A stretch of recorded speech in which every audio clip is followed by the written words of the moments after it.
Alright, hi guys, welcome to my channel, welcome back to my channel.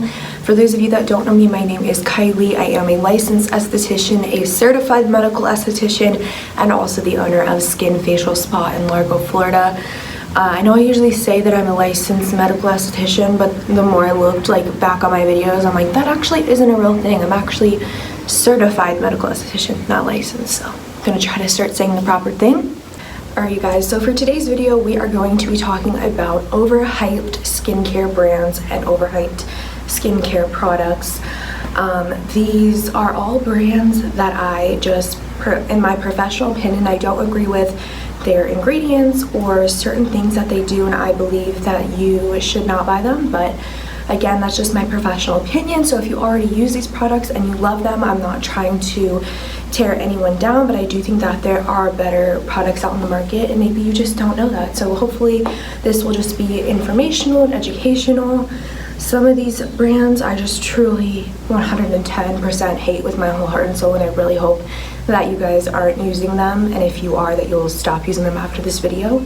So let's go ahead and jump on into it.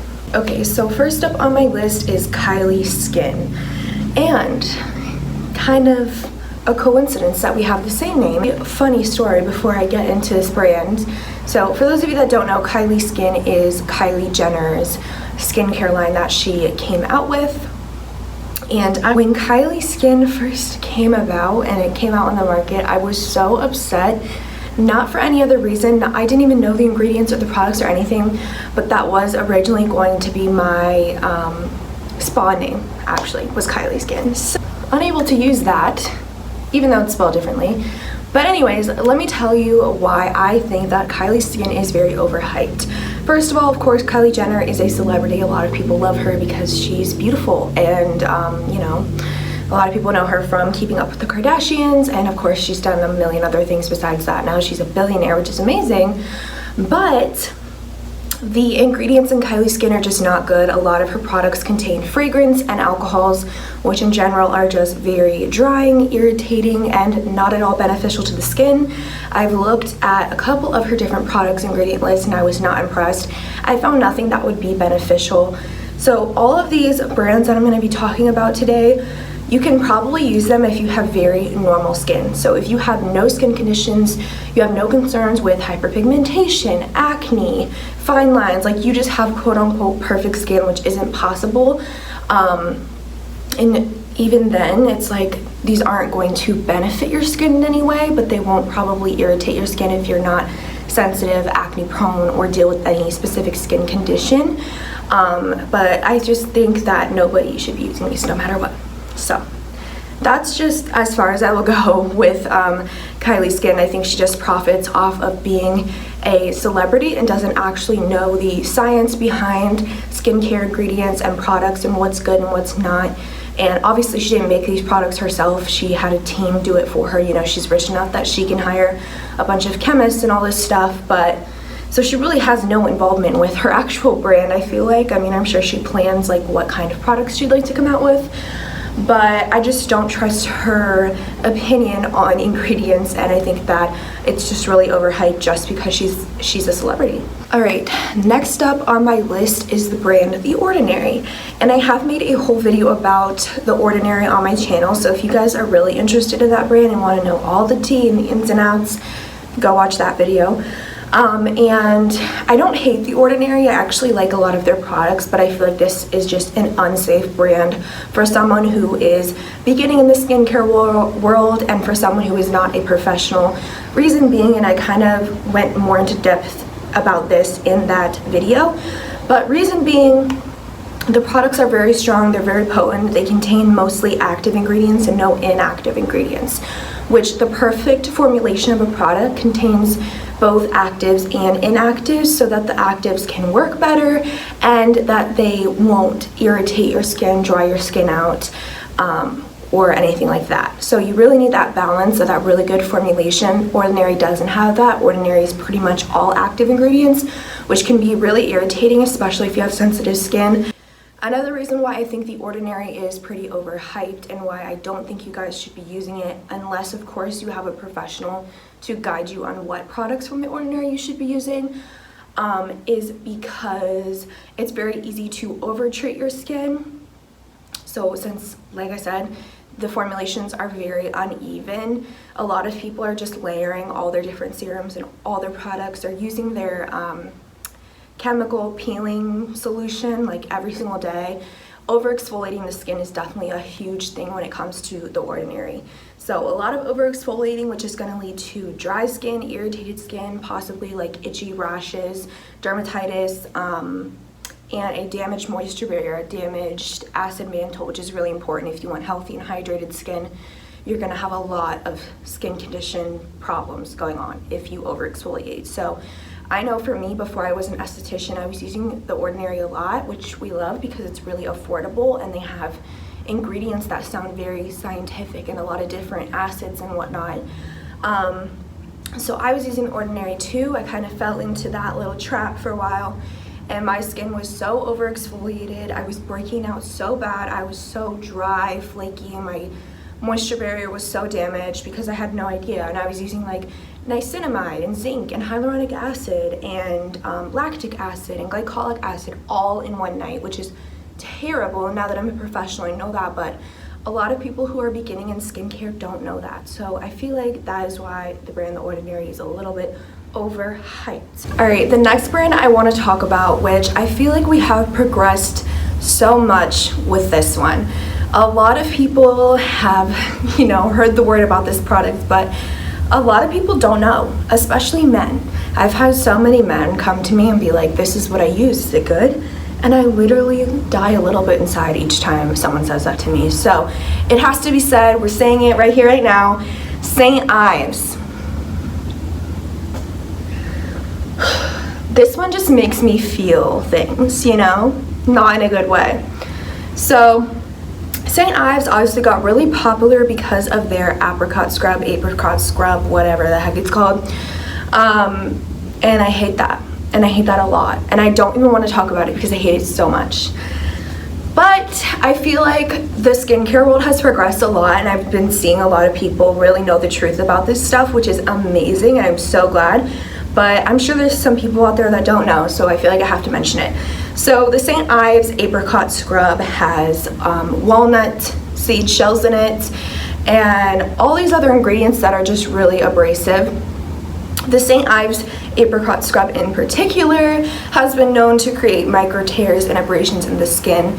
So that is going to open your skin up to bacteria, dirt, and oil getting deep into your skin, clogging your pores, causing acne, causing scarring even, which is crazy because it seems like, it's just a scrub. It's not like a super intense treatment, but it really is. It's too abrasive. It causes a lot of inflammation, redness, irritation. None of the ingredients are beneficial. They're just not.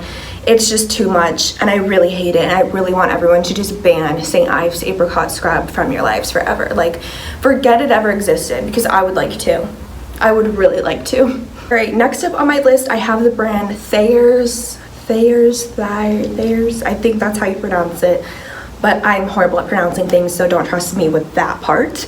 But okay, so if you guys don't know what this is, which I'm pretty sure you have, they basically sell all the popular witch hazels on the market right now. So witch hazel toners, witch hazel pads, like their whole focus of their brand is witch hazel. And once again, if you watched my skincare trends you need to ditch video, you know that I hate witch hazel.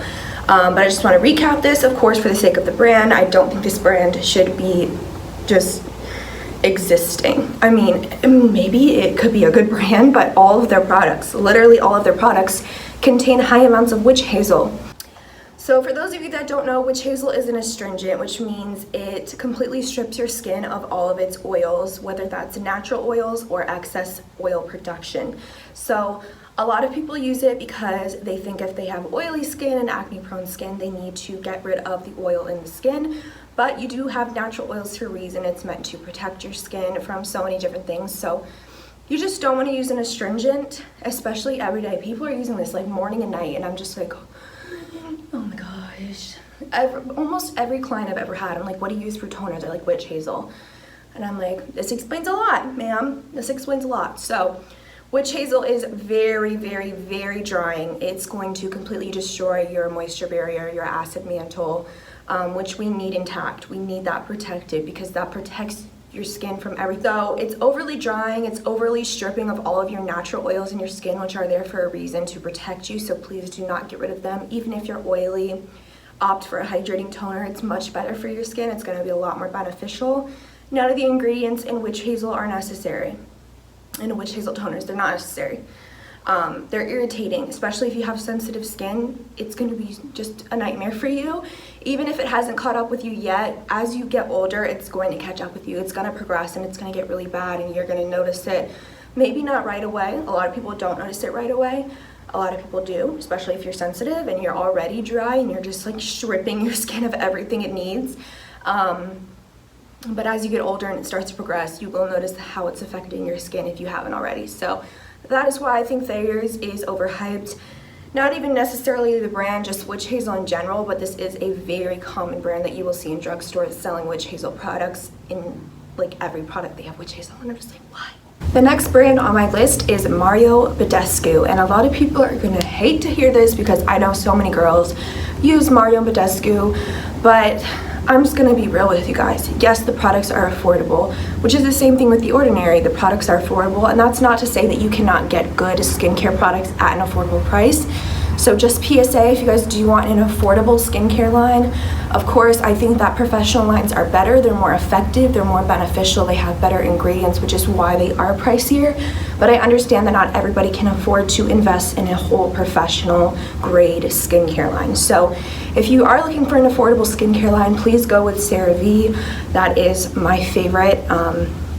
The ingredients in there are pretty good. Like I said, there are better ingredients, there are better products on the market, but for the price point, CeraVe is definitely the best that you can get. So, Mario Badescu, we all fell into that trap. We all fell into that trap with the rose water spray, which by the way is in no way, shape, or form beneficial to you, and it has alcohol in it, which is drying and irritating.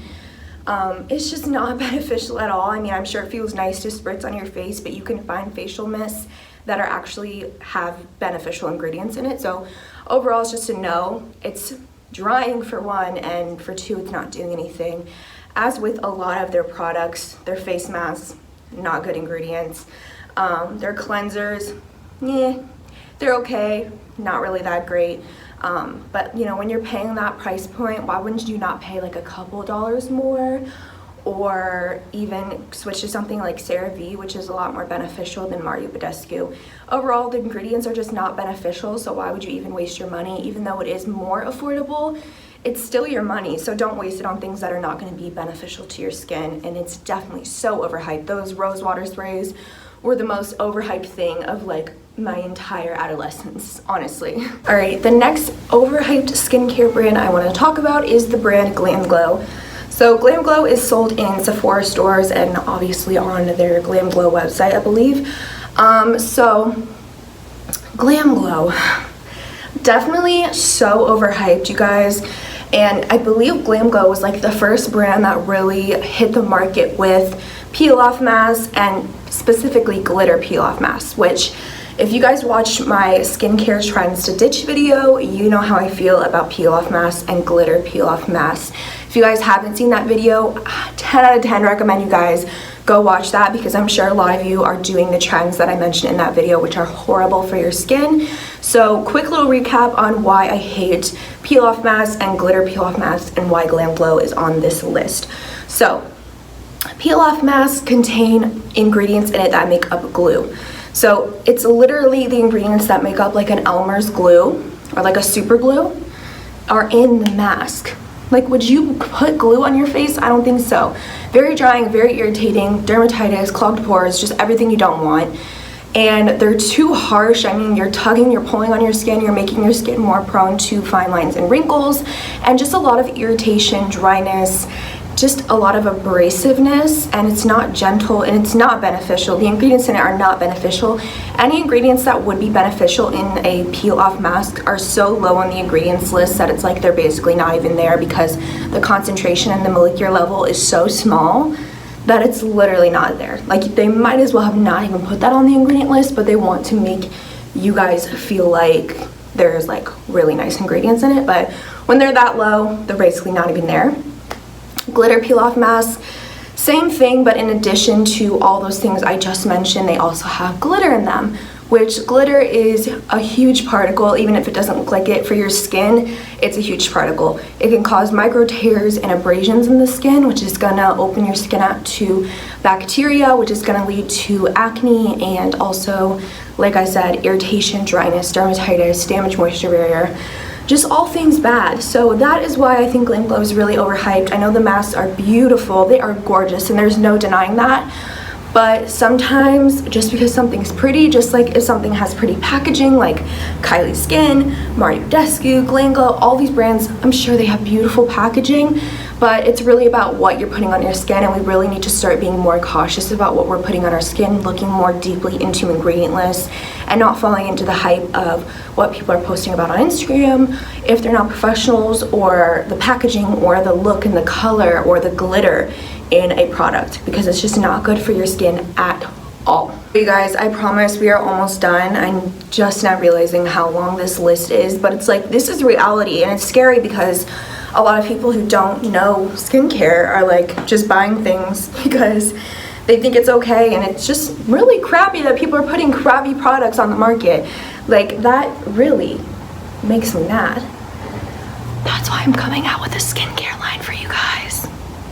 Alright, so next on my list is kind of a mixture, so we're just going to categorize this as MLM. So, multi-level marketing companies, which, if you say pyramid scheme, people start to get mad. I don't want to really go on in depth about this one because it's something that literally almost everyone I follow on Instagram does, and I'm not trying to offend anybody. I'm not trying to knock anybody's hustle. Like, good for you, make that money, girl. But I do personally have a lot of issues with multi-level marketing brands as a professional. So yeah, if you guys don't necessarily know what multi-level marketing companies are, some common ones that you have heard of are Monet, Arbonne, and Rodan & Fields. And it's taken over right now, especially on social media. There's probably a lot of people that you guys know that sell these products. So the one that I see the most is Monet.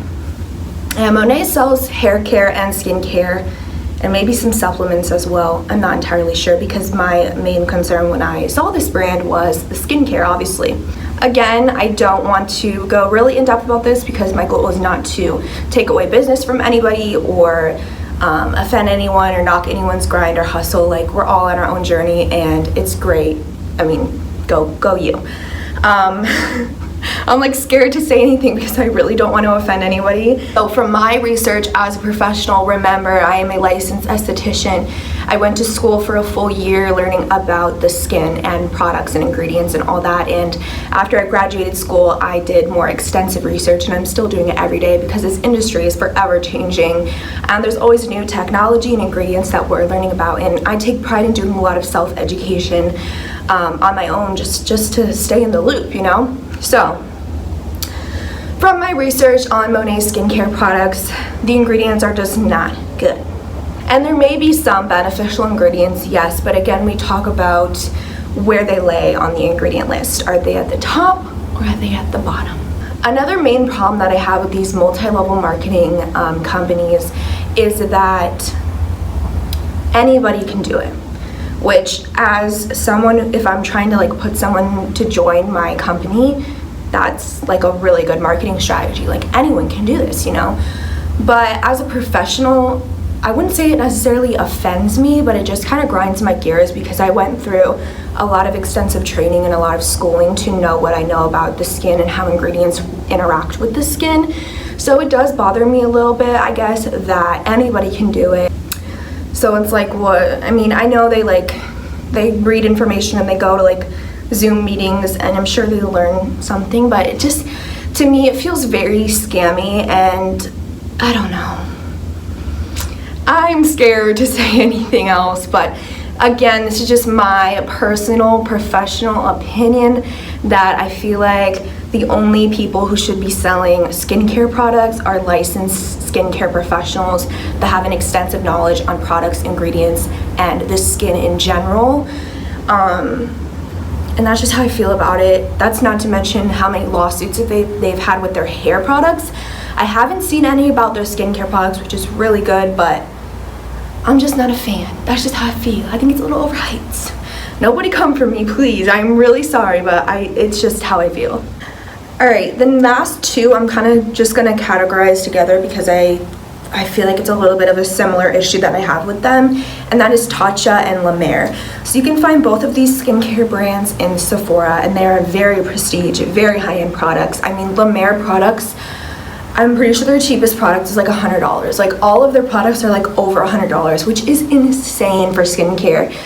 Now, I think there are some products that are like worth the money. Like, for me, I would invest in like $100, like maybe a mask or something that I can actually use a couple times a week over and over, and like, you know, it'll last me a long time. But if I'm buying a $100 cleanser and I'm using that morning and night, like, can you imagine how fast people burn through these products? So same with Tatcha. Tatcha's a little bit cheaper, but it's still really expensive. And to be honest, the ingredients are not good enough for you to be charging that much. I don't think any ingredients are good enough to be charging that much. Like, I can understand some things, but everything in your entire line being $100 or more, definitely. La Mer has like $200, $300 products, $400 products. It's insane, you guys.